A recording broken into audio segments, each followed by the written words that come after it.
हम बच्चों जल्दी से देखते हैं कि एडजॉइंट ऑफ स्क्वायर मैट्रिक्स हम कैसे निकालते हैं।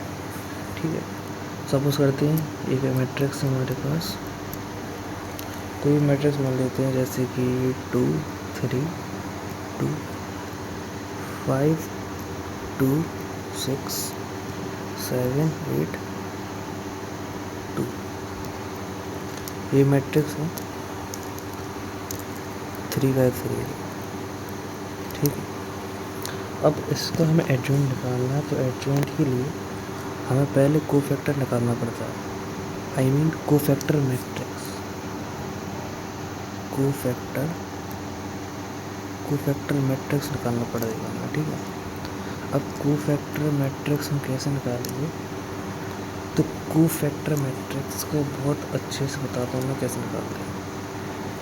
यहाँ पे लिखेंगे ए। अब कोफैक्टर मैट्रिक्स को निकालने के लिए सबसे पहले हम कुछ इस तरीके से जाएंगे। देखो, जैसे हमें 2 का कोफैक्टर निकालना है, तो ये गया रो और ये इसमें मल्टीप्लाई करेंगे। आई होप आप लोगों को आता हो कि माइनर कैसे निकालते हैं। इसका इसमें मल्टीप्लाई करते हैं, इसमें इसका मल्टीप्लाई करते हैं। 2 2 = 4 माइनस 8 6 48। ठीक है, ये आ जाएगा माइनस का 44। ठीक है, तो माइनस का 44 2 का कोफैक्टर आया है। ठीक है, कोफैक्टर आया है 2 का। वैसे ही हमें सारे एलिमेंटों का कोफैक्टर निकालना है। ठीक है, अब कोफैक्टर में हमें एक चीज़ ध्यान रखनी पड़ती है कि जैसे कि ये देख रहे हैं आप, ये दूसरा एलिमेंट, तो इसका जो हम रो कॉलम निकालते हैं, मतलब इसका जो ऑर्डर देखते हैं एक एलिमेंट का, तो यहाँ से देखेंगे तो कौन सी रो है, पहली रो है। और यहाँ से हम देखेंगे कहाँ से, यहाँ से, ये देखो ये वाला, ये दूसरा कॉलम है, समझ रहे हैं। तो इसका जो ऑर्डर होगा वो आएगा 1×2।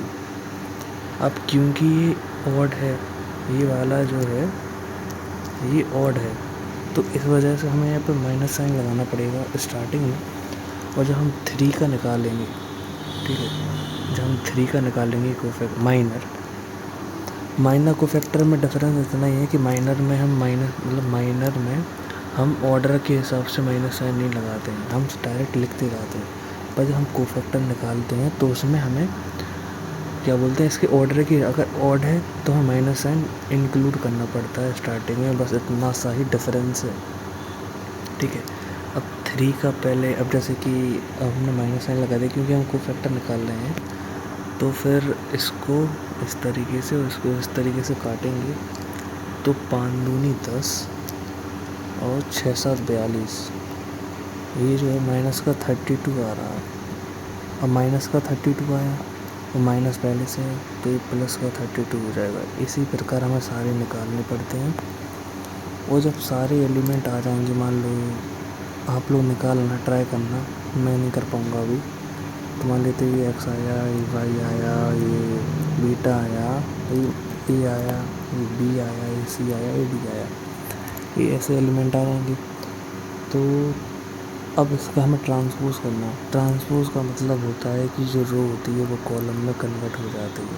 ठीक है, तो जो ए बराबर आएगा ना, तो वो ए आएगा कुछ इस तरीके से, माइनस का 44 32x alpha beta A B C and D. यही आपका कोफैक्ट यही आपका एडजॉइंट है। इसी तरीके से एडजॉइंट निकालते हैं। मैंने इसलिए सॉल्व नहीं किया क्योंकि अगर मैं सॉल्व करता तो वीडियो बड़ी हो जाती। आई होप आप लोगों को अच्छा लगा हो।